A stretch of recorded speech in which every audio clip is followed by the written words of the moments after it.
Good afternoon, everyone. It's a pleasure to be part of this webinar as part of an step and initiative of ISCCM. Uh, Today's topic is on the basics of suck bids, and the speaker is Dr. Shikha Sachan. Dr. Shikha is a graduate of GSA Medical College, Kanpur, is my colleague. She did her post-graduation from PGI Chandigarh as a qualified IDCCM and EDIC person and is highly interested in new innovations and teachings and research in critical care.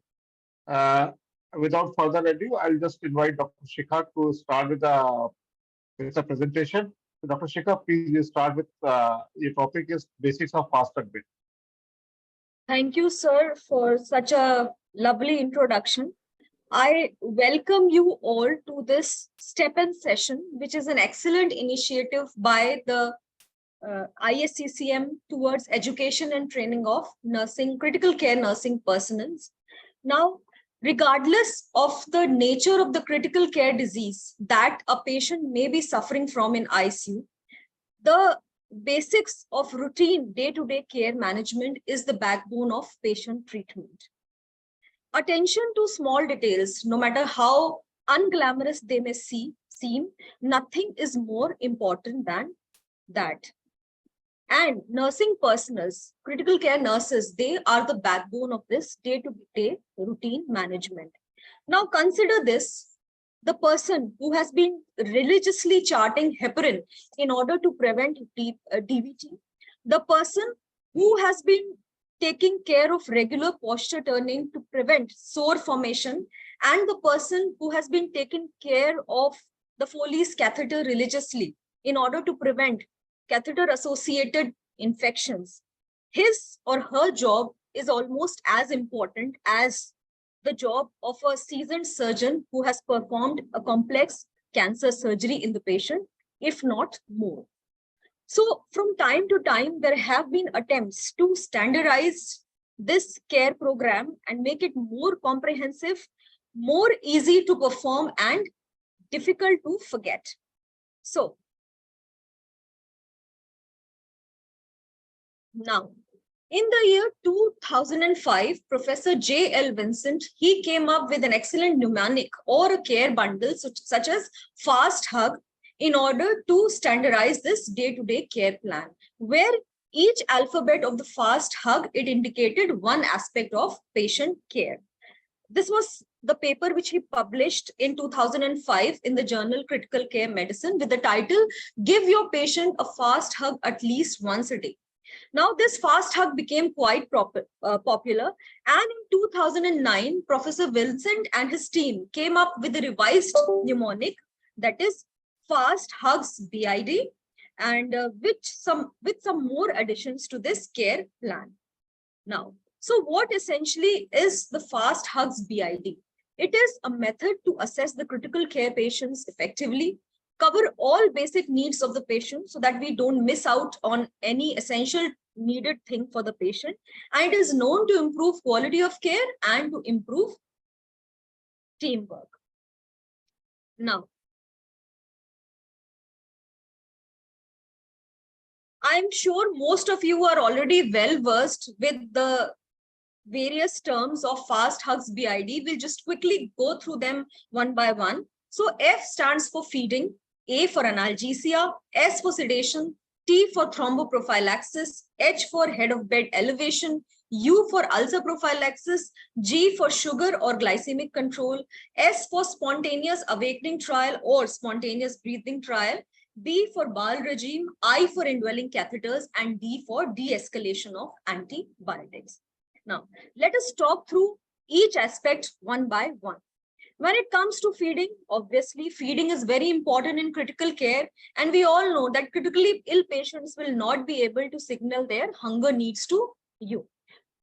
But we all know that critically ill patients are hypercatabolic and get malnourished very soon, which leads to a loss of lean body mass, impaired wound healing, insulin resistance, organ dysfunction, and failure to thrive. Now, because of less or obsolete feeding, there is a problem with decreased perfusion in the GI tract, which leads to a breach in the integrity of the GI mucosa, and this in turn promotes bacterial overgrowth, which can cause various secondary infections and obviously impact the length of stay in the ICU. Now, why are the critically ill patients so much at risk of malnutrition? Obviously, there are a multitude of factors responsible for this.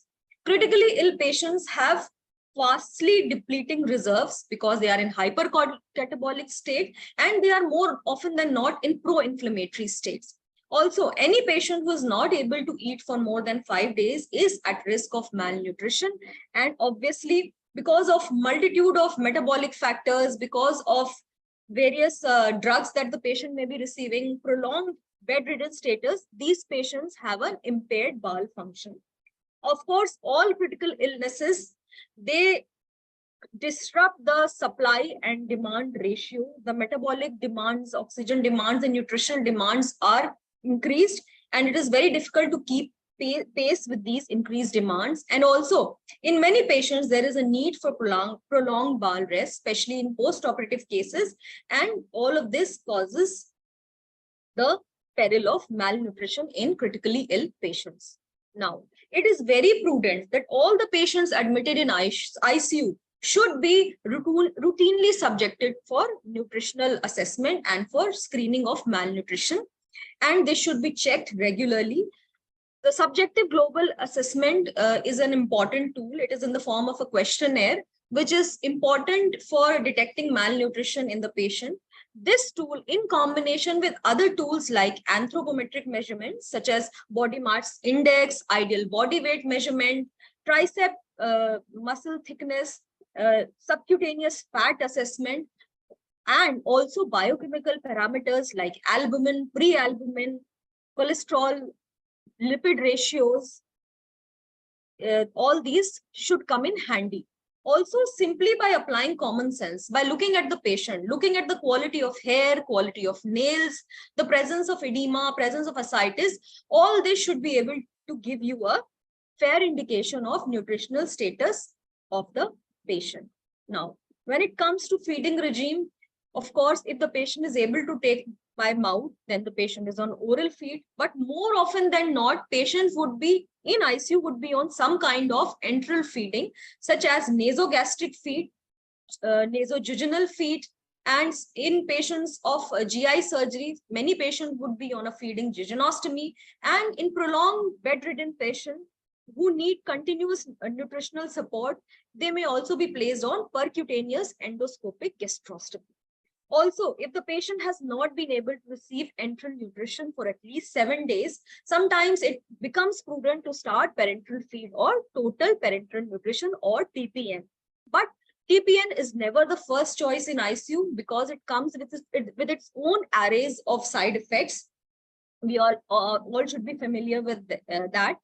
TPN can give rise to metabolic complications like metabolic acidosis and electrolyte derangements and abnormalities like hypokalemia, hypomagnesemia, hypophosphatemia, and also it can give rise to jaundice. Also, there are always chances of fluid overload and chances of giving rise to secondary sepsis. So you have to be very, very careful while giving TPN to the patient.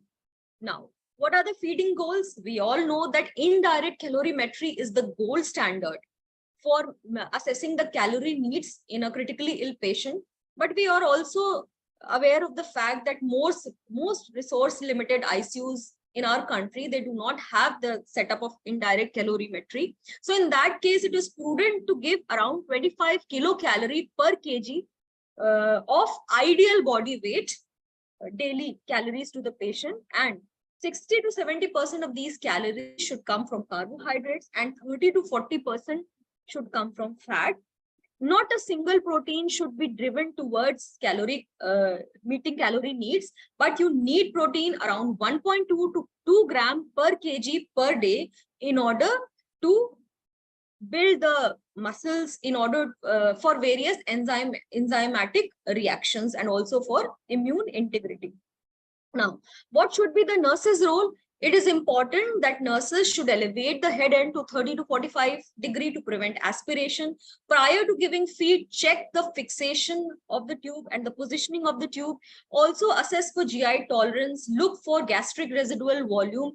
Any gastric aspirate more than 500 ml in 24 hours, you have to give some kind of gut motility drug or prokinetic drug such as erythromycin or metoclopramide or which we know by the name of perinorm or lesuride.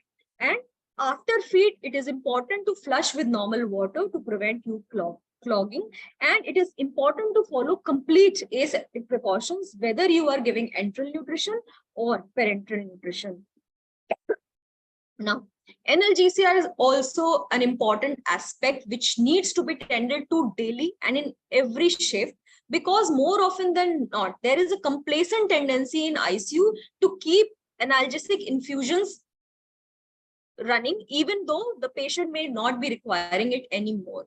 So also there is a problem with under analgesia. If the patient suffers from under analgesia, his excruciating pain may lead to post-traumatic stress disorder, which might trouble the patient even after the patient is discharged from the ICU. So pain can be in different forms, like illnesses such as pancreatitis, or if there is an abscess, etc. in the body, or device related, such as if the patient is put on an endotracheal tube and mechanical ventilation, or the patient has an ICD in place which is giving him pain, and also due to procedures like Riles tube suctioning, etc. Analgesia can be preemptive when it is given when you anticipate pain in the patient, such as before doing a procedure or surgery, or therapeutic, which is to alleviate pain.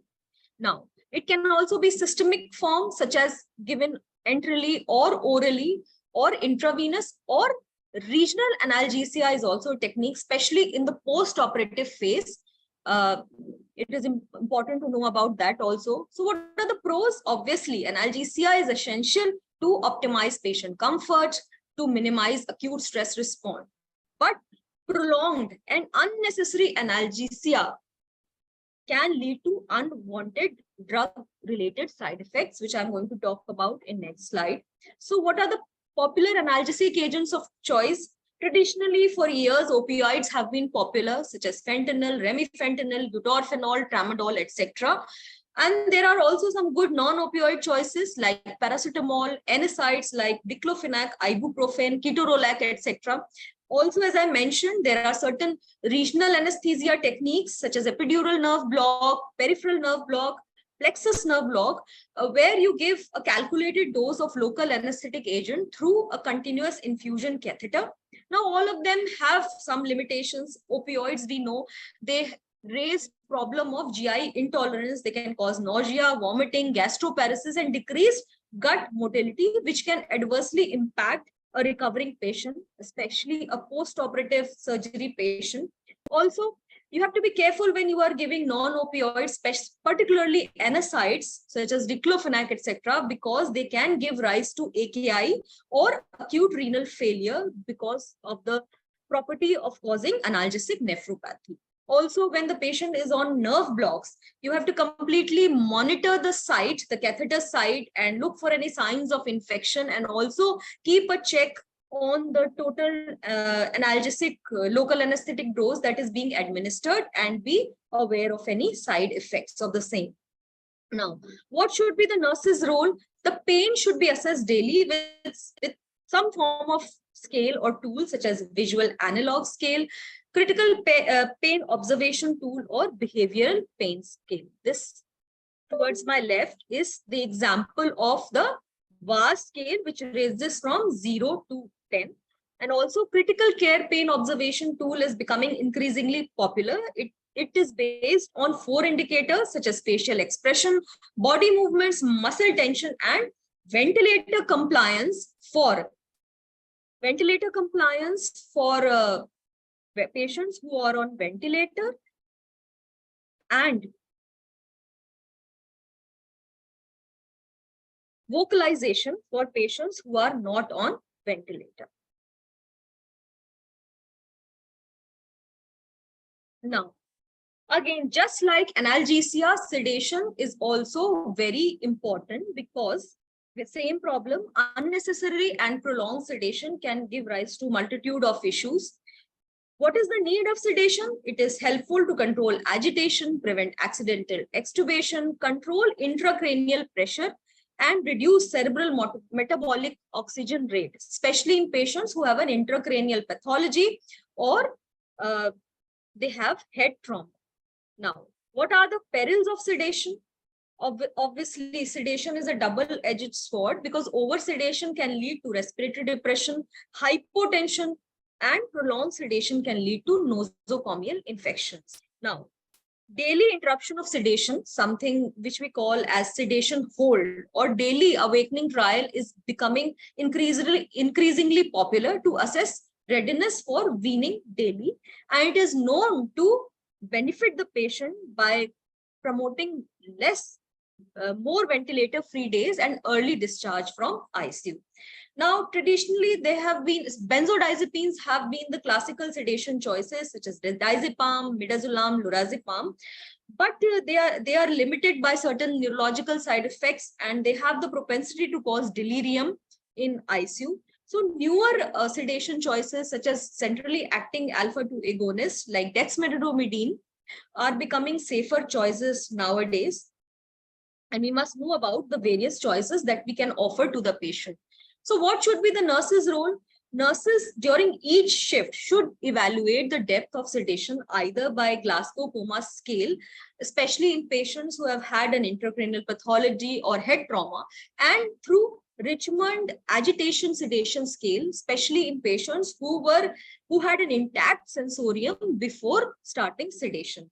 So what is Glasgow Coma scale? It is a 15-point score which assesses the patient on 3 behavioral parameters like eye-opening response, verbal response, and motor response. Remember, the worst score is 3 and the best score is 15. Now, Richmond agitation sedation scale is a popular scale. It comprises from a scale of +4, where the patient is completely uncooperative, combative, and extremely violent and poses immediate danger to staff and to himself or herself, or -5, where the patient is deeply comatose, unarousable, and there is no response to any kind of stimulation. The ideal scale in RASS should be 0 or -1. 0, where the patient is alert and calm and spontaneously pays attentions to the caregiver, and -1, when the patient is somnolent, drowsy, but has sustained awakening to the voice command. Now, another key aspect is thromboprophylaxis, and we are perhaps all familiar with the classical Workhouse triad, which promotes deep venous stasis and thrombus formation, which comprises of hypercoagulability, vascular damage, and circulatory stasis. Now, prolongation of intubation, mechanical ventilation, bedridden status can all lead to thromboembolism. It can promote deep vein thrombus formation, and it can also promote pulmonary embolism. Embolism happens when a thrombus lodged in the deep vein gets dislodged and passes through the lung and leads to pulmonary embolism and hemodynamic as well as oxygen compromise. So remember that thromboprophylaxis plan should be implemented within first 24 hours of admission. And also, if because of any reason you are not giving thromboprophylaxis to the patient, that should be carefully documented in your care plan, because it is also very important from medico-legal aspect, because if there is any potential lawsuit, you will be able to prove that not giving thromboprophylaxis was a deliberate act in benefit of patient rather than an act of omission. Now, what should be the nurse's role? The nurses should be well versed with the modified Wells criteria. This is a criteria which helps us predict that which patient is more prone to developing deep vein thrombosis. And this chart, Wells score, should be should be a part of the regular documentation plan in the nursing charts. Also, nurses should be well versed with various pharmacological as well as non-pharmacological modes of DVT prophylaxis. What are the mechanical modes of DVT prophylaxis? Graduate compression devices, also known as IPCs, or thigh length elasticized compression stockings. Also, there are various pharmacological choices available, which are more often than not preferred, such as enoxaparin, which is Clexane, dalteparin, we know popularly as Fragmin, fondaparinux, that is Fondaret, and low-dose unfractionated heparin.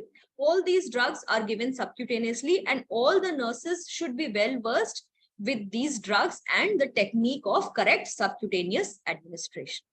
Now, another important aspect is head of bed elevation.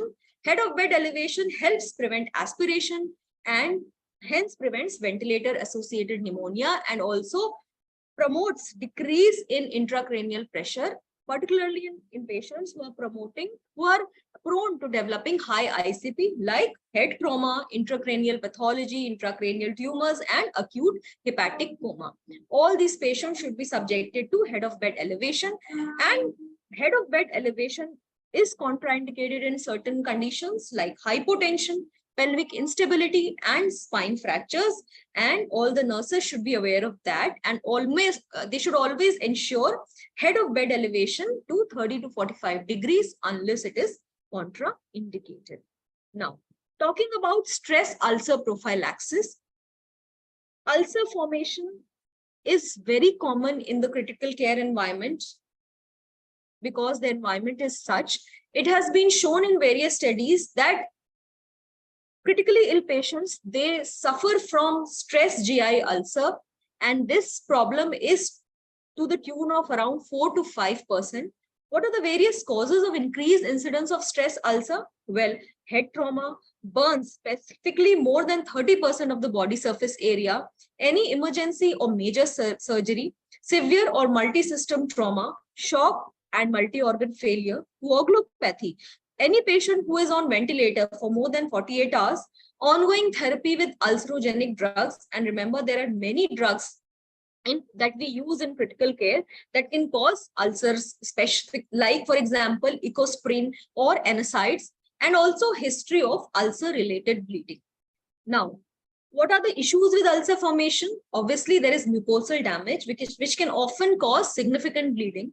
The incidence of bleeding ulcers can range from 1.5 to 8.5%, and even in patients who have not been offered any prophylaxis, this problem of bleeding may reach up to 15%.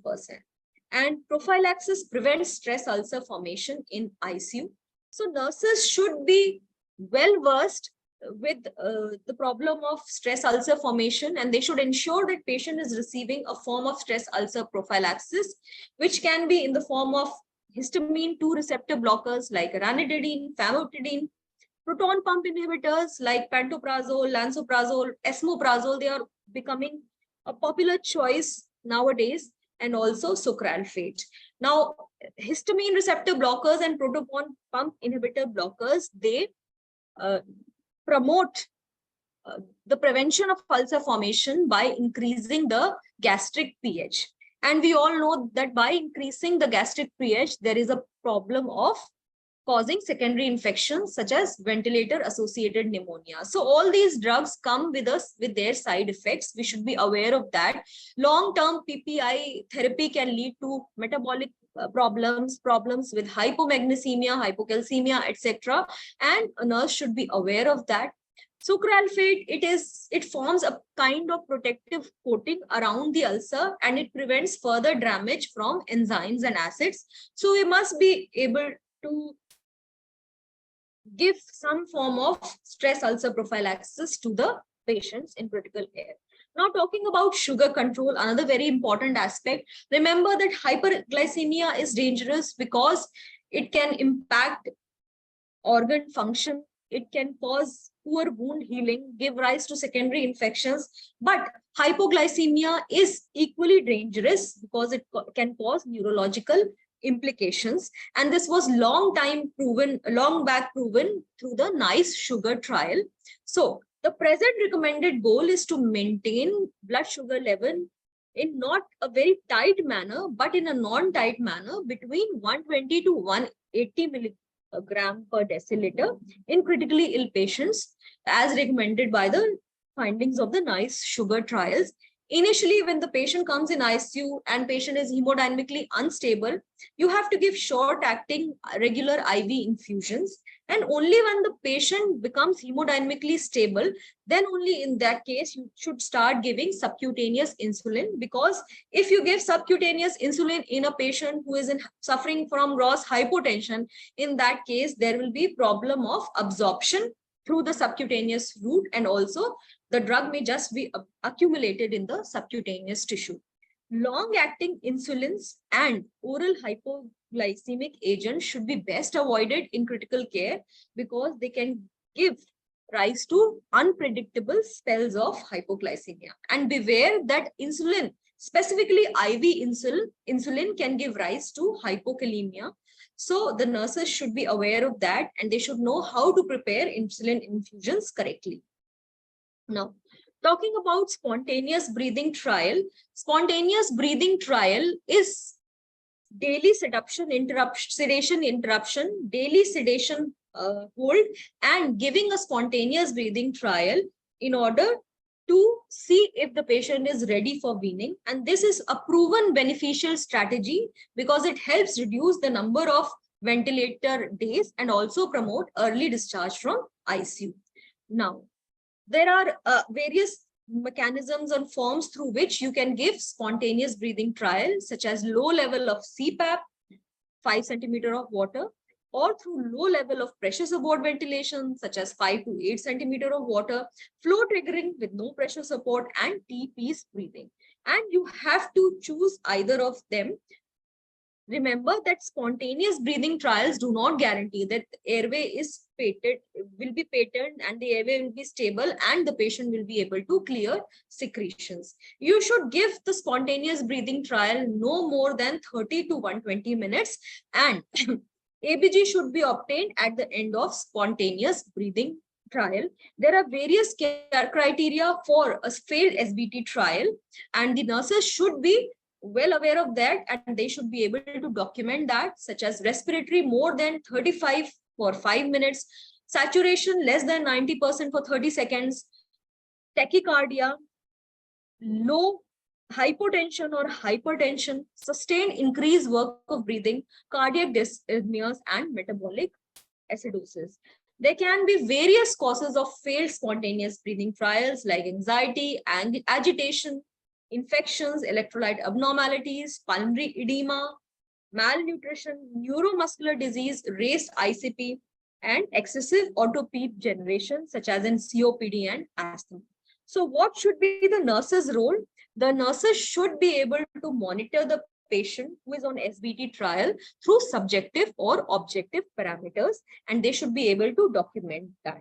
So if there is any agitation or anxiety, depressed mental status, falling GCS, sweating, cyanosis, or extreme tachypnea, increased use of accessory muscles of respiration, facial signs of distress and dyspnea, then in that case, the nurse should immediately inform the doctor, and in such cases, the SBT has to be terminated. Also, be well versed with objective measures of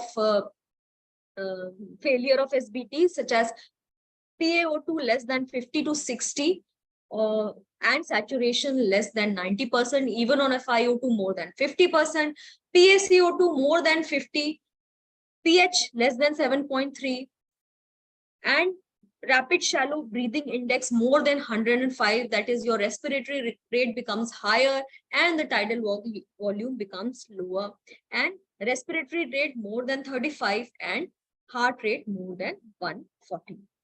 So next step is bowel care. It is also a very key element of patient care routinely. Bowel disruptions in ICU can be in the form of diarrhea or constipation. Now, diarrhea is when there are 3 or more liquid stools per day or more than 250 grams of liquid stool per day. Diarrhea can lead to electrolyte imbalances and dehydration.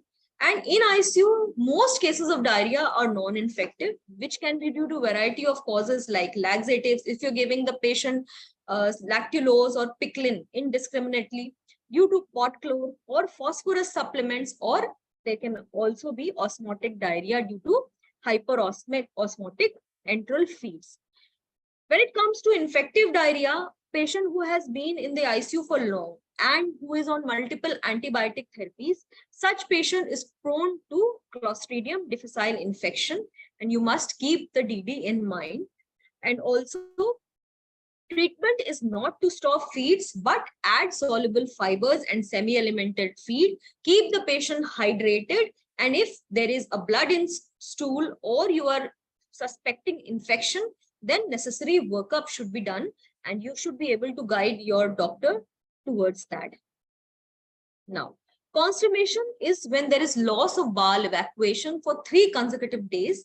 The causes can be multifold in ICU, such as the use of opioids, dyselectrolytemia, particularly hypokalemia, hypomagnesemia, hyponatremia, presence of ileus, subacute intestinal obstruction, and the rampant use of diuretics, which lead to dehydration and hard stool formation.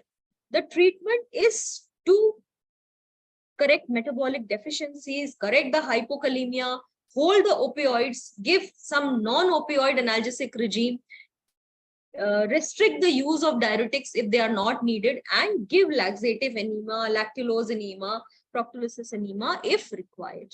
Now, what should be the nurse's role?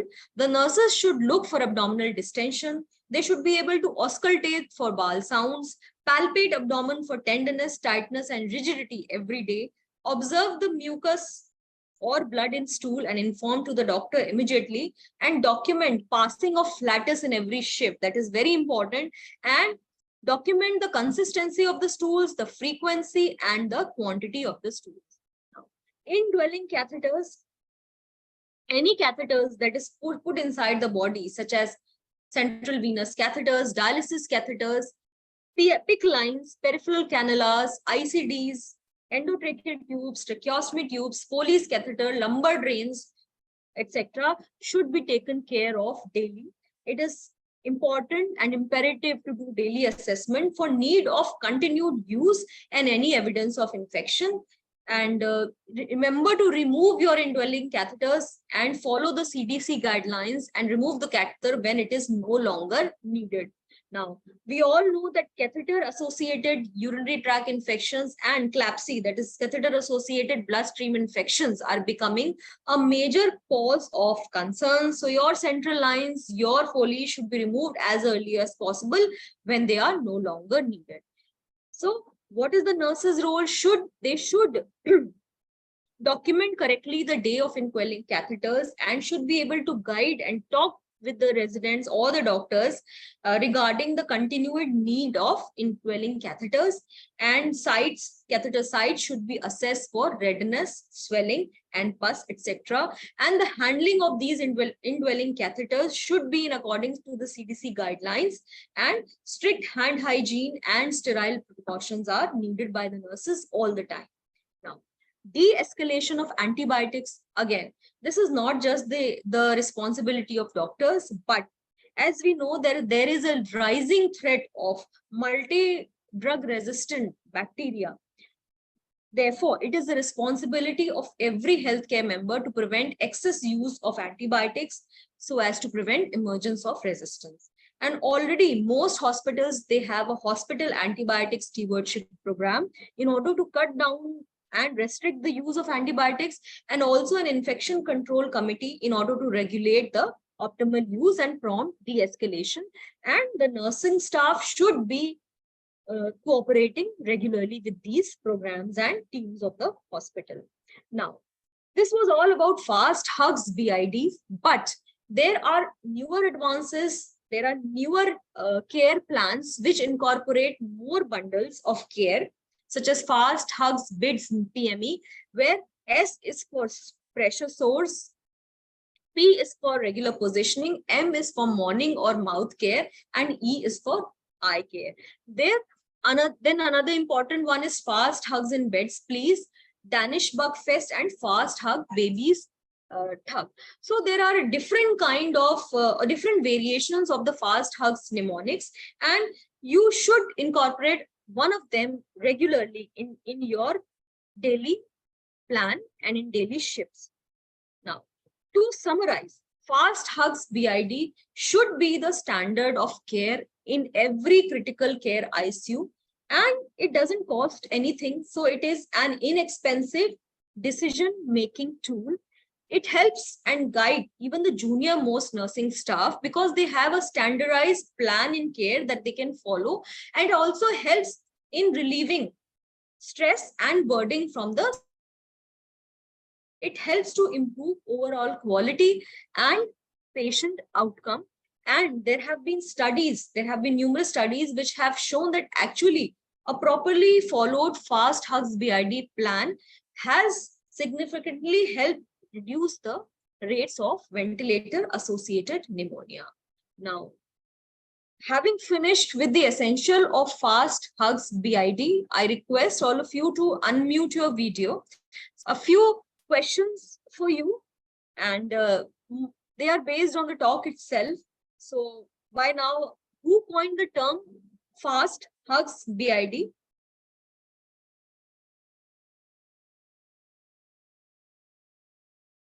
So I think everybody knows that the term fast hugs BID was coined first by Professor J.L.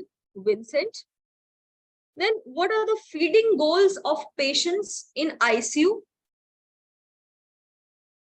Again, remember the feeding goals in ICU are 25 kilocalorie per kg per day of ideal body weight. If you have the facility of indirect calorimetry, nothing like that.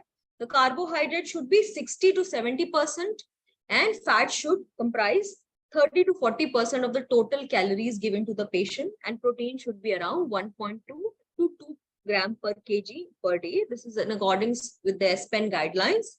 Then, what are the common tools to assess pain in ICU? The common tools are visual analog scale and the critical pain observation tool, and also behavioral pain scale. Remember, you have to use either one or two of these tools to measure pain scale correctly, and it should be part of regular nursing documentation. Now, common tools to assess sedation levels in ICU. The common tools to assess sedation levels in ICU are the Glasgow Coma Scale, or GCS, which is a 15-point scale, and the Richmond Agitation Sedation Scale, which ranges from +4 to -5. Remember again to incorporate and monitor GCS or RASS levels, and that should be well documented in each shift. Now, what should be the goal of ideal blood sugar levels in ICU? As I said earlier, the blood sugar levels are not that stringent. You have to keep a non-tight sugar level. And I can see some people are giving the answers through chat box, and that is very encouraging. Good to hear. Yes, Shrinu, you are right. The sugar levels is 120 to 180 milligram per deciliter. Hiral, you have also answered correctly. Somebody prior to this correctly told about the sedation scale that we should be using. It is RASS. We all know that in 2001, there was a trial which was published in NEJM.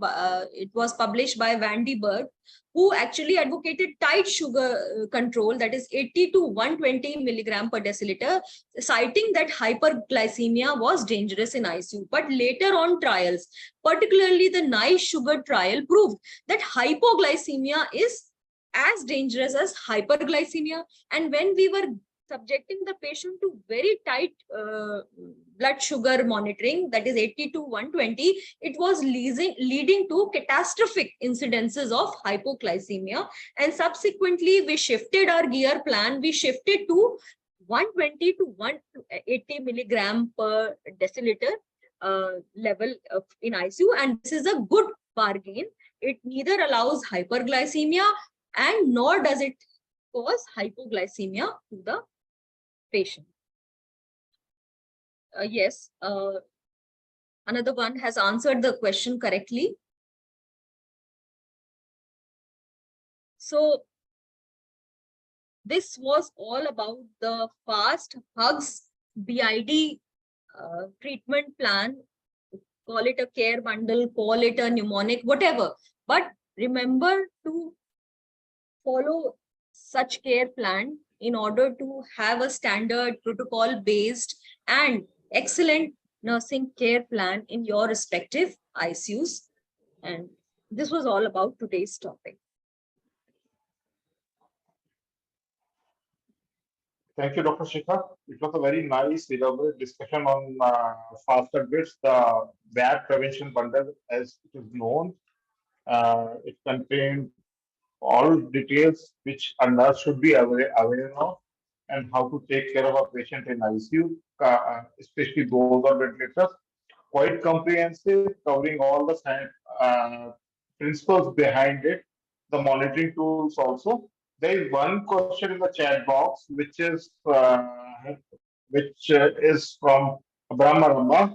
What is the role of OHL in causing hypoglycemia and role of nurse, if you can elaborate? So, as I said earlier, that giving oral hypoglycemic agents is not a good choice in critically ill patients. There are a variety of reasons for that. If you are giving OHA to the patient and your patient is having hemodynamic compromise, if the blood pressure level is not great, then in that case, your OHA may not be sufficient. It may give rise to unpredictable blood sugar levels. The OHA that you give may not be absorbed well, because whenever the patient is in hypotension, the blood supply to the gut is hindered. Secondarily, a lot of these patients will not be able to take feed regularly. Their feed plan may be restricted, and giving OHA in these patients can give rise to hypoglycemia. And when that hypoglycemia is going to occur, it is very difficult to predict that. And so in such cases, it is better to give sugar control through an agent where you can monitor it well, where the response is predictable, and where you can see the complications and tackle it early. So initial phases, when a critically ill patient, hypotensive patient comes to you who is suffering from hyperglycemia, either due to diabetic ketoacidosis or stress-related sugar release, you have to give insulin infusions. By the next day, when your patient is hemodynamically stable, you should be able to switch to subcutaneous regular insulin administration. And I will reiterate, giving long-acting subcutaneous insulins or OHA is not a good choice in patients whose hemodynamic status, whose critical status is still shaky. So always prefer insulin over OHA. We just add on that because we are not very sure about what the amount of feeds or the calories the patient will be receiving and what amount of it will be absorbed by the body. And added on another issue is most OHAs are a longer acting agent, so we may have periods of hypoglycemia which might be quite dangerous. That is why that's a practice that we tend to avoid OHAs in the patients who are unstable. There is one more hand raised with Anirban.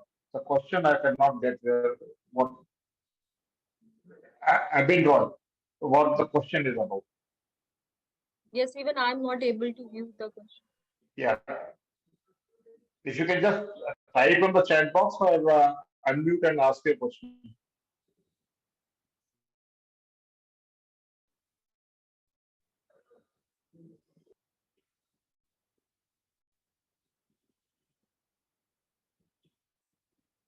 I think. Somebody is asking. Okay. Yes, sir. If we there's a question about the head and elevation. What if we? Okay, sir. What if we have head and elevation of more than 45 degrees? Sir, I believe that 30 to 45 degree is a good position to achieve. It is a good bargain. It will also prevent, if you Do a head elevation more than 45 degree, it can give rise to issues of hypotension. Also, most patients may not be comfortable with the 45-degree position at all times, except when they are feeding and they want to be more awake. So 30 to 45 degrees is the choice of consensus. Sir, if you want to add anything to this, you're welcome. Yeah. Uh, See, the basic principle about it is to prevent what is called a silent aspirations, where we add a gravity gradient. It is found that the silent aspirations which occur in people, in patients, can be taken care of and that rather will be minimized. So what the studies have done, they have found out that a head angle elevation of 30 to 45 degrees is sufficient to meet this goal. Anything beyond that probably will expose more risk for with regards to perfusion of brain in patients who are hypotensive on one part. Second is if you are at 90-degree up, then some patients may have got compromise or compression of basal part of lungs, which may affect with ventilation. So that is a 30 to 45 degrees is a compromise which has been arrived that it provides optimal control or prevention of aspirations and achieves that in terms of preventing well. There is one more question which has come from, which is that what are nursing interventions in ICUs to prevent constipation? Any evidence-based suggestions if you have? So there are numerous evidence-based suggestions and time-tested suggestions that can help us alleviate constipation in ICU. First of all, making the patient change posture, as well as making the patient ambulatory as soon as it is feasible. A walking patient will definitely have a better bowel habit. So whenever it is feasible, do not make the patient in one position or on the bed at all times. Uh, Try to make the patient ambulatory. If you cannot make the patient ambulatory, regular 2-hour posture turning is also a good choice, and also prevent dehydration. Most patients in ICU are dehydrated. Many times patients are given diuretics, and diuretics, they promote dehydration because contraction alkalosis, because water loss. Also, many drugs in ICU, including diuretics, including antipsychotic drugs, they all have hidden anticholinergic activities. And most of us are not aware that how many drugs in ICU may actually be having anticholinergic activity. Due to the anticholinergic activity, the bowel motility is hindered. So whatever drugs that you are giving daily, just screen through them and see that if any of these drugs may be causing constipation. So give good hydration to the patient, give soluble fibers to the patient. Even I have seen surgeons giving sips of warm water to the patient, to any patient who's able to tolerate that. That also help prevents constipation.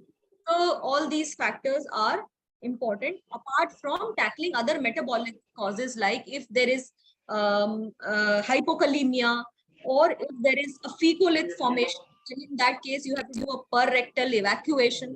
So all these things are important. We have got one more question here. Which one is better, kitchen feed or proprietary feed? Now, it is very difficult to say, but most research, every research has been done on the formula feed.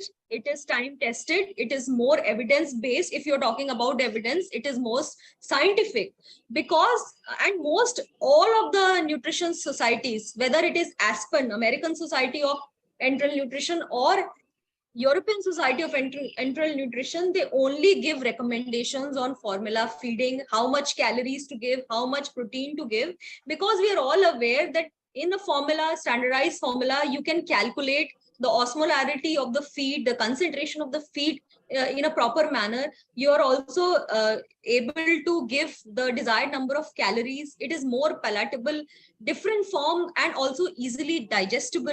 It is very difficult, almost difficult to replicate the same concentration, the same advantages into the canteen feed. But if, again, in resource limited ICU, sometimes it is very difficult if there are patients who cannot afford formula feed, then you need to have a good dietitian. You need to have a canteen or a dietary department which can do stringent calorie checking and take care of the osmolality of the feed. And whatever you give, whether you give formula feed or the canteen feed, the idea is to give proper calories, proper volumes, and in correct concentration. But if you talk about evidence, there is very little evidence favoring the canteen feed. Now, there is a question. I just add on one more thing, that controlling a kitchen where multiple hands are there in preparing the feed is something which is questionable at times. Less And hygienic. on the other hand, the formula feeds are the one which is corporate driven. So there's a question which is difficult to answer, and it's got all the loopholes open to it. There is one more question regarding thromboprophylactic doses. Does it apply for all the patients, or we can use for certain selected patients?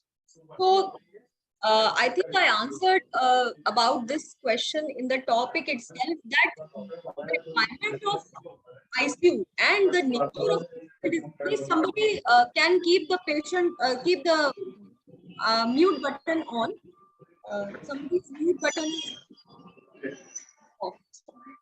So regarding DVT prophylaxis, the nature and the environment is such that almost all of the patient, most of the patient in ICU, they are vulnerable toward deep vein thrombosis, and it should apply to most patients. Of course, there are contraindications if the patient is having a bleeding disorder, or the platelet count is low, or the patient is having a DIC. In those cases, thromboprophylaxis will have to be contraindicated. But whatever that you are doing, if you are giving thromboprophylaxis, if you are not giving thromboprophylaxis, you should document it daily and give the reason for giving or not giving it. That is going to give you medical legally, because DVT and pulmonary embolism is a major cause of unexpected death in ICU.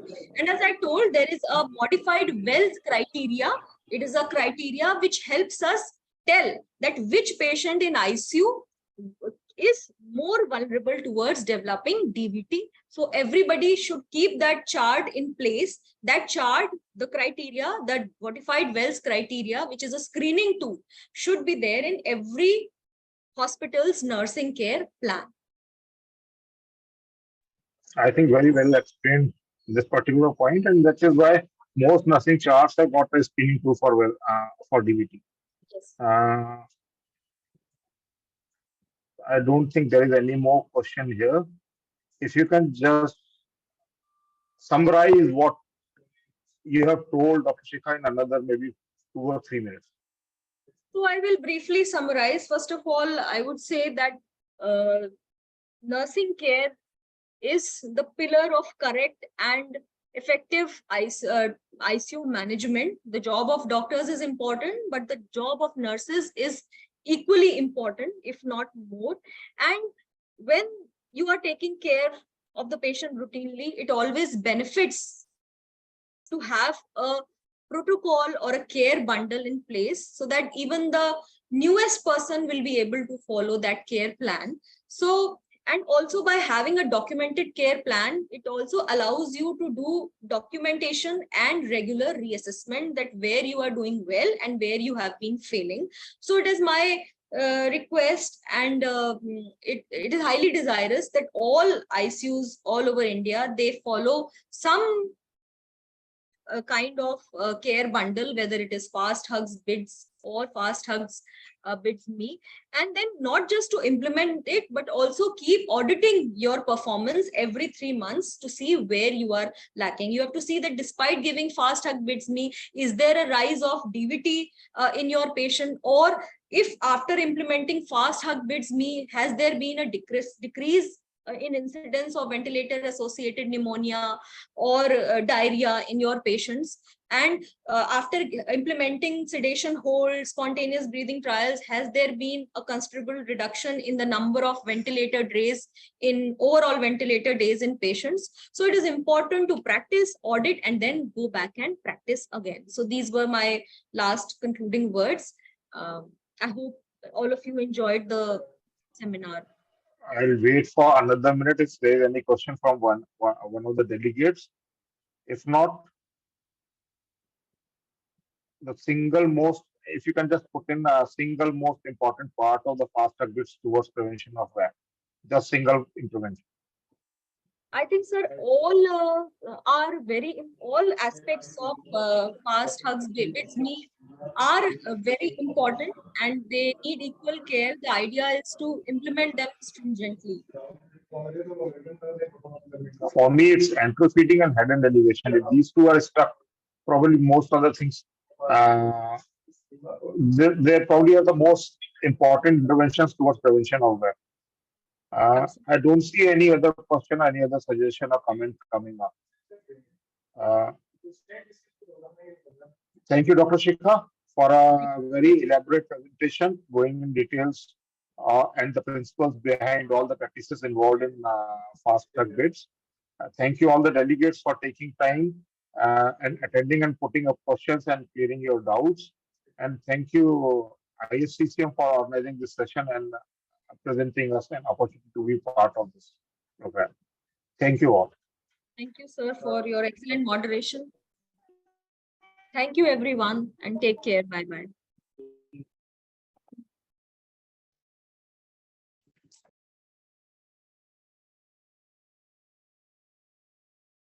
Actually, this is a meeting.